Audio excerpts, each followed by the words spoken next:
Welcome to F&I Today with Becky Chernek. Brought to you by eLend Solutions. Welcome to F&I Today. I'm your host, Becky Chernek, and it's a pleasure to bring Adam Arens on the show, a longtime friend and business associate. Adam has extensive automotive retail experience, and so I'm so excited to have him on the show.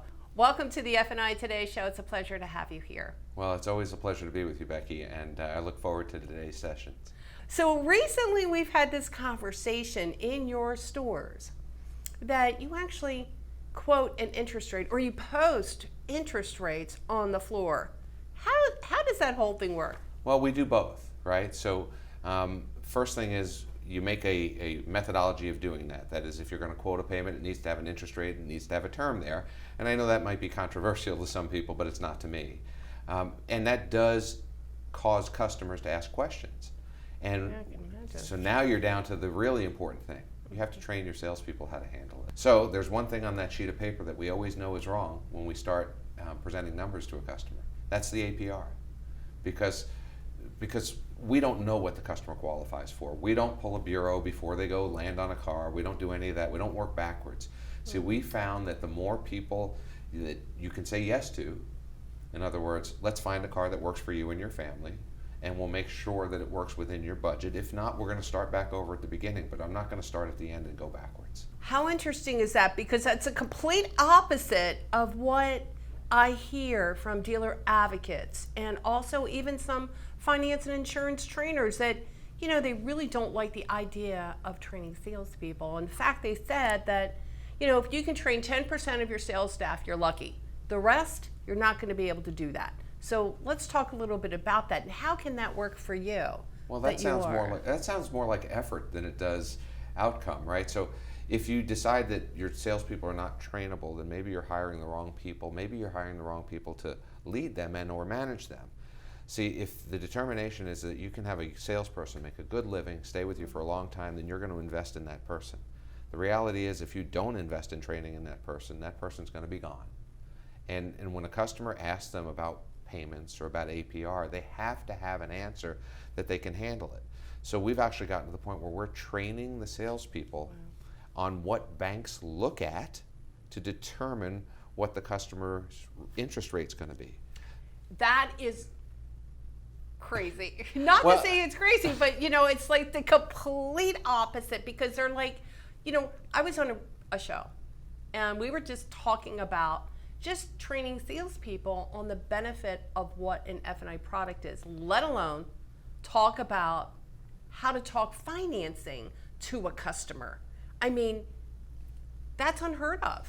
Well, that's unheard of. And I don't want to speak for anybody else, but what we've decided is that customers either see you as an expert or see you as useless. There is no in between anymore. So when you see customers on their phone, remember, they're traveling around with a computer in their pocket that's connected to the World Wide Web where they can get information and communicate with everybody all the time. So if I say to somebody, how many horsepower does this car have? If you don't have the answer, then you're no longer the expert. Therefore, I should go to Google. And that's what people do, right? So what's the APR going to be? I don't know what you qualify for, but is it okay if I share with you what the lenders look for?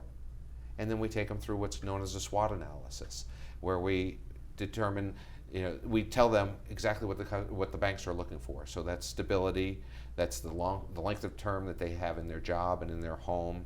Willingness, that's the initial investment that they have. The ability, that's basically a debt to income or debt to payment ratio or an income to payment ratio. Are you training your salespeople on all these variables?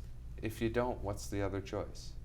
I'm not telling you that a salesperson can determine the APR. As a matter of fact, I don't think anybody in the dealership can determine the APR. That's going to be up to the lender. But once the customer realizes that you as a salesperson are an expert, can answer all of their questions, don't have to go running back and forth to the desk to get questions answered, or say, I don't know. And again, I don't know once, you can probably get away with it. Second one, I don't know, I'm just going to go to my phone because I can figure that out. And so what's happening is that people are treating their customers like their customers are dumb. And even if they are, and I'm not saying that they are, they do have that magic machine in their pocket where they can contact a credit union. So when a customer comes in and tells you that they have 3% at their credit union and you doubt them, how's that work out? As opposed to, that sounds like a great rate.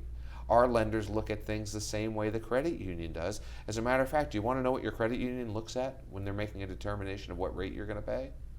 And again, so now we're taking away the objections as opposed to letting them come up later in the scenario. So let's talk about, you have a Subaru dealership. We have 2 Subaru dealerships, and we have a Nissan dealership, and then we're in the process of permitting and constructing a 4th dealership. Go figure. I'm telling you, obviously very successful.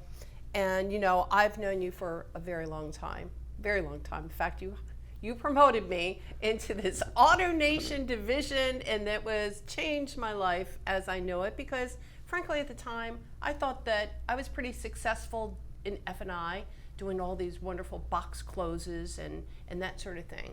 Next thing I know, I'm out there in the middle of a showroom meeting customers for the first time, doing this menu presentation, and I'm like, how is this whole thing coming together? How's it going to work? Well, that comes from value in the products, right? So the story of menu presentation was, if you present people all of the products 100% of the time, that some people will just raise their hand and buy them. They'll see the value. You don't have to sell anything. We used to basically present people that there was benefits in short-term financing, and there are. And those short-term financing, then it included, show them what they've won, basically, and have them sign all those documents. I think right now that everybody has to answer questions like they're questions. So the question is, how much is that warranty? And if you go, well, it's $29 a month in your payment.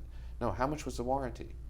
Well, it's $1,995, and that covers you from today until 7 years from now, up to 100,000 miles, and that's with a 0 deductible for all of the mechanical breakdowns that this car could possibly have, excluding normal wear and tear items.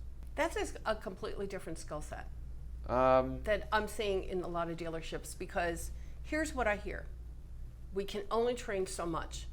If in fact we give all this information to our salespeople, they're not capable of being able to take this information and not negatively impact the profits in our store. So there's a huge difference between informing and training. So day one, you're informing them. Listen, this is what the warranty is, this is what it covers, and this is how much we sell it for, if you're going to go that far. And that's up to the dealer to make that determination. Day 2 through 365 means you have to train. So all you have to do is say, do me a favor, bring up warranty in front of me. I'm the customer, and I say, by the way, do you guys sell extended warranties? Well, yes, we do, but I don't deal with it. Okay. I have interest in an extended warranty. Can you tell me more about it? Well, yes, I can, but there's somebody else that does that. As opposed to, well, yes, I can. As a matter of fact, we have a great warranty. All of my customers love buying the car with the extended service contract, and I believe they have a special right now. It's at $19.95 if you're buying your car here from us today. That takes it another level. I still don't understand why when you pull into a service lane, it doesn't say, tell us about your extended warranty. Yeah, I'm with you there. I mean, it's really that simple, right? So I think instead of hiding the F&I department, which is such a critical part to the transaction, it's time for the F&I department to share what they do with the salespeople. And by the way, if you don't train them, they're going to say something. I can guarantee you, as a salesperson, I can make sure a customer doesn't buy a service contract. We were talking about really putting to use, some of this education knowledge to practice, drill, rehearse. Because it's all good, it all sounds great, but if we're not putting it to use, what good is it? Well, that's the beauty, right? So you don't really have to prepare to train. It sounds ridiculous, right? So you share information. That's right. And you come up with a methodology. But the reality is that this time of year, every NFL team is in there sweating their butt off by practicing, drilling, and rehearsing. It's what every athlete does every day. As a matter of fact, I think somebody said that the average pro golfer hits 1,000 shots on the range for every round of golf that they play. Wow. And they said maybe it's more like 2,000. So it's all about the practice. I know that I learn by doing. For sure. I know that if I'm actually taking action, implementing it on a day-to-day basis, finally it's going to stick. Yeah, the funny thing is, and we are Patriot Subaru, and Patriot Nissan, right? I talk about Tom Brady. He is the greatest quarterback of all time based on statistics, and lives a great life, I think. Yeah, I think so. But I think there's a lot of people that have watched him play football for 19 years or longer. None of them are better quarterbacks because they've watched him. If you want to become a better quarterback, you better pick up a football and get some feedback. I think that's one of the reasons we all love sports, is because there's immediate feedback. If you're a golfer and you hit the ball and it goes into the woods, that's called immediate feedback. If you're a tennis player and you hit the ball and it goes out of bounds, that's immediate feedback. Mm-hmm. So we all love immediate feedback, yet we deny it. I couldn't agree more. And thank you, Adam, so much for being here in studio in Atlanta on the F&I Today show with Becky Chernek. Well, it's great to be with the best. Thank you so much. F&I Today, brought to you by eLend Solutions. This has been a JBF Business Media production.